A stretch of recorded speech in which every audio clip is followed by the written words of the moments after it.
Tonight, we're opening a case that has taken an unexpected turn, one that nobody saw coming. New statements from the head of security have surfaced, and what he revealed doesn't just raise questions, it changes the entire conversation. For the first time, the case that many thought was closed may now be wide open.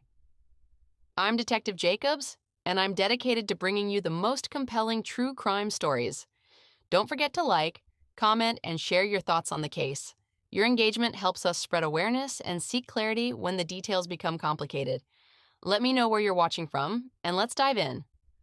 Before we break down the new statements, we need to understand how we got here, because this story didn't start with the head of security. It began with a wave of online discussions, public reactions, and conflicting interpretations surrounding an incident connected to Charlie Kirk, a widely known political commentator and public figure. Now, it's important to be clear from the start. Charlie Kirk is not accused of a crime in this story.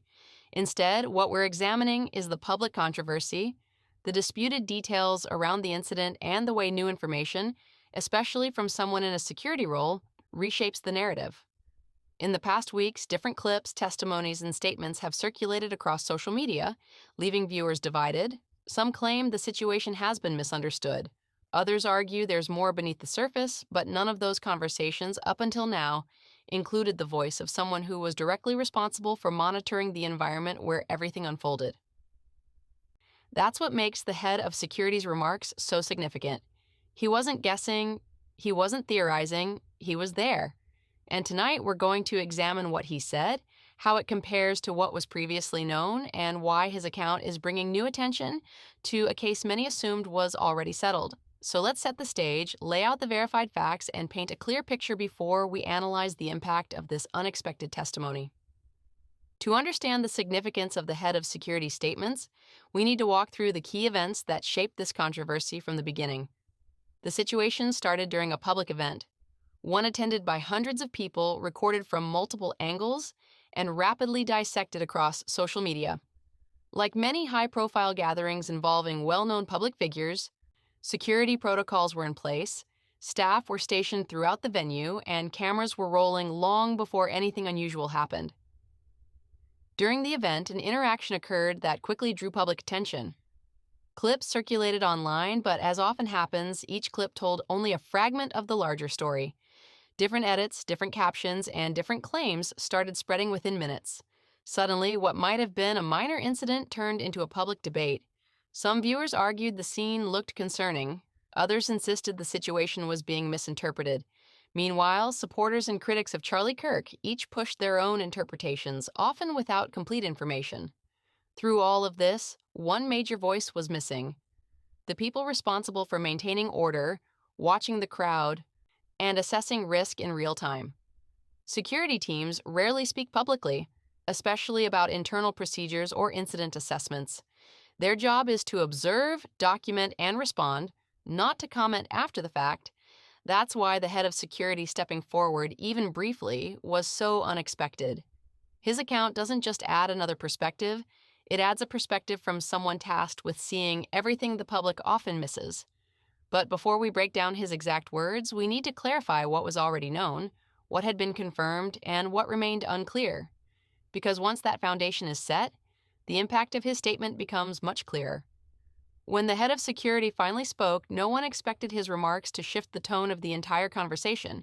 His statement wasn't dramatic, it wasn't emotional, and it wasn't delivered with any fanfare. In fact, it was the calm, matter-of-fact nature of his words that caught so many people off guard. According to his account, he and his team had been monitoring the environment closely from the start of the event. He clarified that security had a clear line of sight on the interaction that later sparked online debate, and he explained that there were no indicators of immediate danger, no escalation cues, and no reports from staff suggesting that the situation was out of control.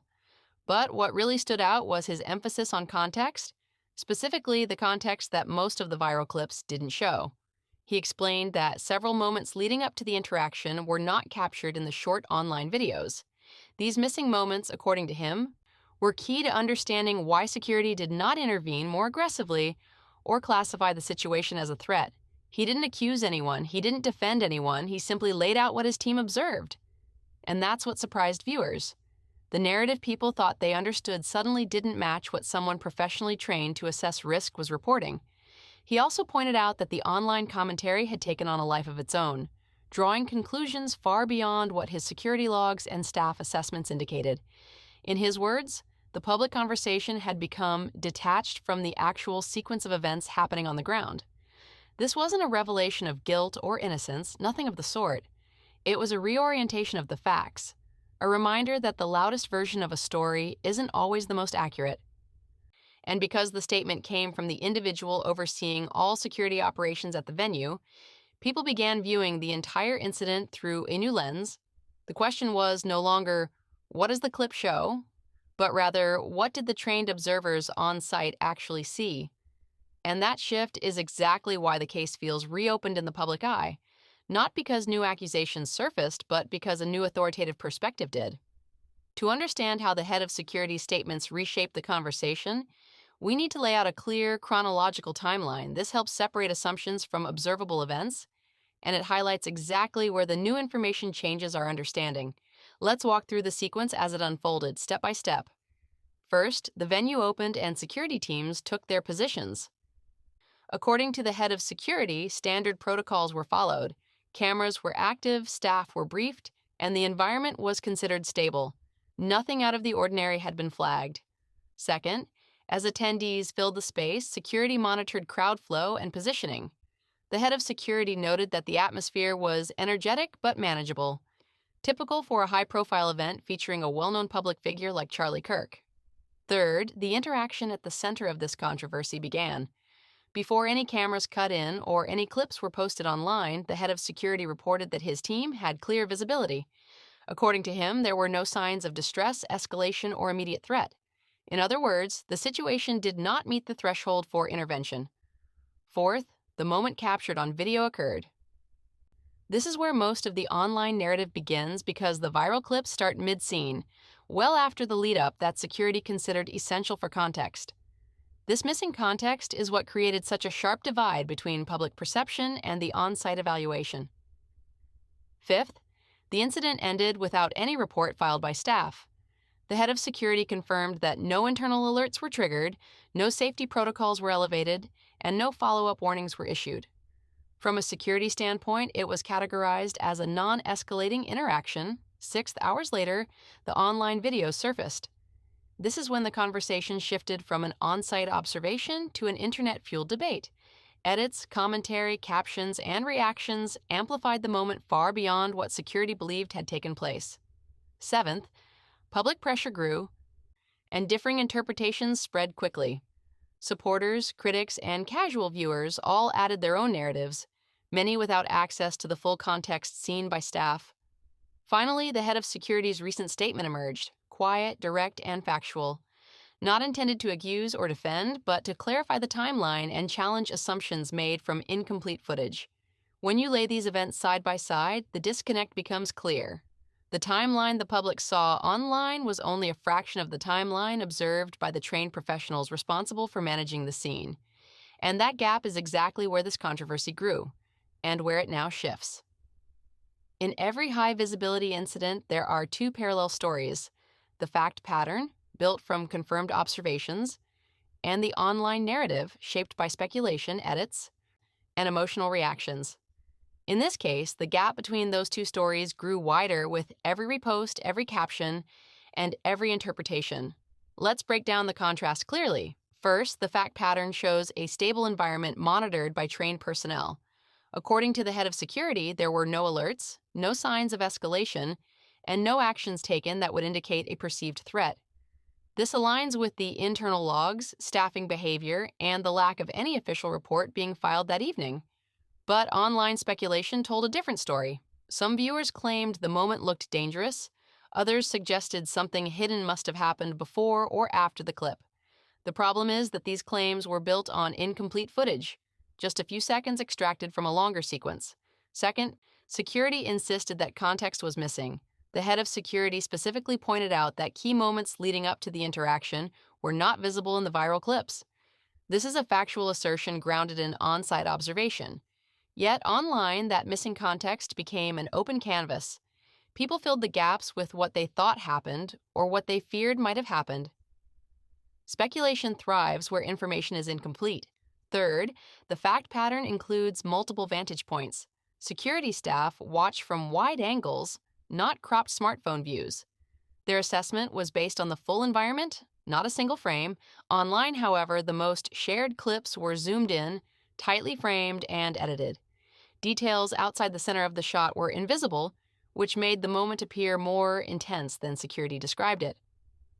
Fourth, the head of security emphasized that no one nearby signaled distress.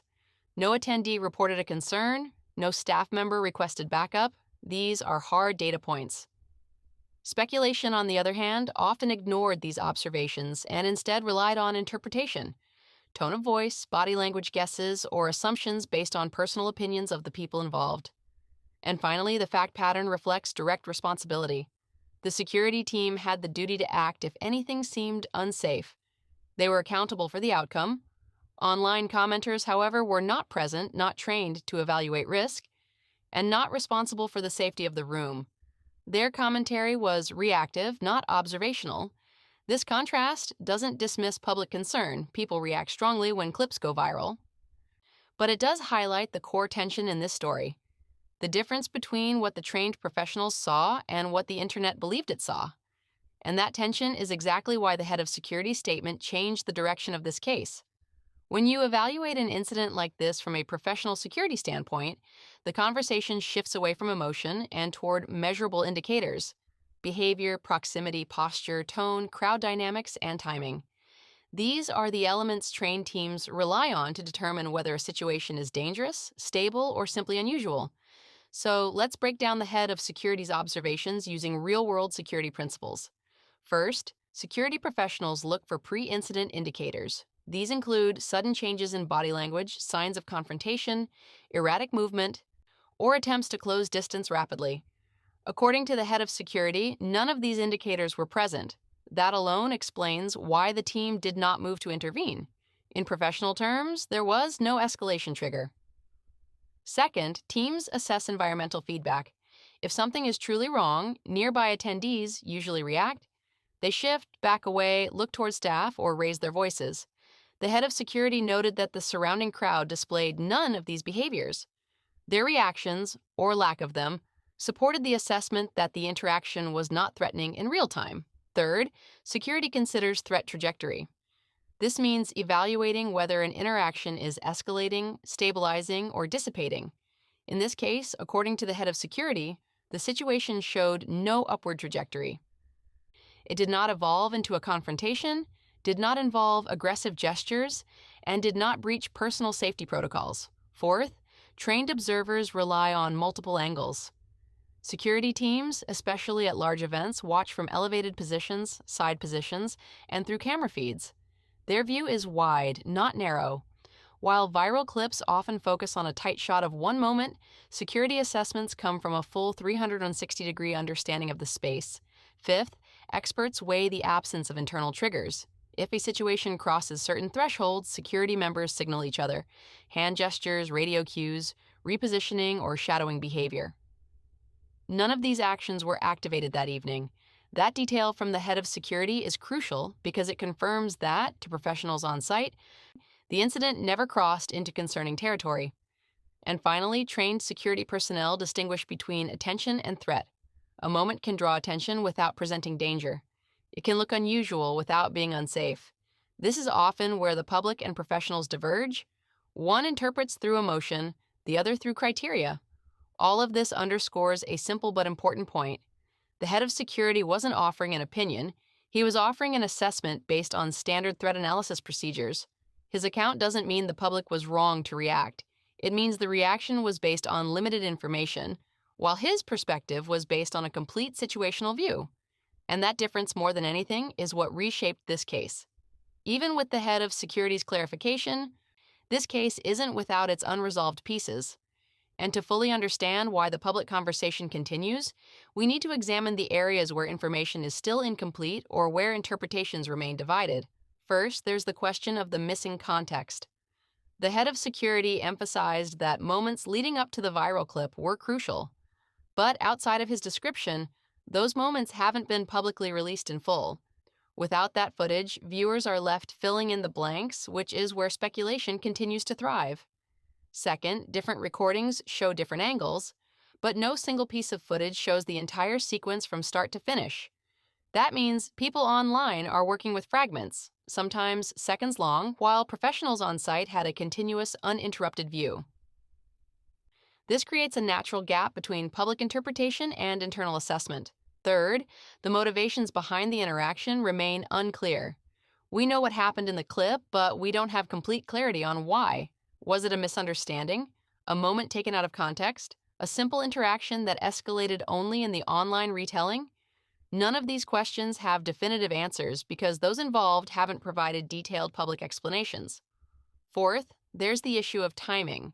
Why did the head of security choose to speak when he did? Was he responding to public pressure, internal questions, or simply trying to correct misinformation? He didn't clarify the motivation behind his statement, leaving room for interpretation. Fifth, online reactions remain polarized. Some people fully accept the security team's account, while others remain skeptical, either because of the viral footage, their views of the people involved, or the way the incident was framed online. These divisions highlight the broader challenge. People see the same clip but assign different meaning to it. And finally, there's the long-standing tension between perception and procedure. Security teams operate on criteria, thresholds, and documented observations. The public operates on emotion, instinct, and visual impression. These two systems don't always align, and this case is a perfect example. So while the head of security has provided clarity on certain elements, several pieces remain unanswered. Not because someone is hiding information, but because viral moments often outpace official explanations. And until the full sequence is released or additional statements are made, those gaps will continue to shape how this case is interpreted. At the end of the day, this case didn't shift because of dramatic revelations or explosive new evidence. It shifted because a key voice, someone directly responsible for safety, observation, and risk assessment, finally added his perspective to the record. And that perspective revealed something critical. Not all truths emerge from what goes viral. Some truths come from the quiet professionals who were actually there. The head of security didn't sensationalize the situation. He didn't defend anyone blindly, nor did he accuse anyone recklessly. His statements were grounded in procedure, observation, and the kind of calm detail that only someone trained to evaluate threats can offer. What his account reveals is that the incident lacked the threat indicators people assumed. The viral clips did not show all the context. Security's decisions were based on real-time assessments, not negligence. Online narratives were shaped by incomplete information, not factual inconsistencies. And most importantly, trained observers on the ground interpreted the event very differently than the public did. This doesn't mean the public was wrong for asking questions. Scrutiny is healthy, especially in emotionally charged situations. But it does remind us that a fragment is not a full picture, and sometimes the missing pieces are what define the truth. In the bigger story of this case, the head of security's testimony acts as a stabilizing force. It redirects the conversation away from speculation and back toward documented fact patterns. It doesn't close the book, but it anchors the narrative. And that's what makes this new information so important. It doesn't erase the questions, it doesn't silence the debate, but it forces the discussion to operate on a more solid foundation, one built on first-hand knowledge rather than second-hand interpretation. And in the world of true crime, that difference matters. It's often the deciding factor between confusion and clarity, between rumor and reality. As this investigation continues to unfold, one thing remains clear. Every voice, every new piece of verified information, and every first-hand account helps push the truth closer to the surface. The head of security's statements didn't solve the case, but they did something just as important. They forced the conversation back onto solid ground, and as always, we'll keep tracking every development, every update, every shift, every detail that helps bring clarity to a story that's captured so much attention. But now, I want to hear from you. What do you think about the head of security's account? Did it change your perspective on the incident? Or do you feel there are still major gaps that need to be addressed? I'm Detective Jacobs, and I'm dedicated to bringing you the most compelling true crime stories. Don't forget to like, comment, and share your thoughts on the case. Your engagement helps us spread awareness and seek justice for the victims. Thank you for watching, stay sharp, and I'll see you in the next investigation.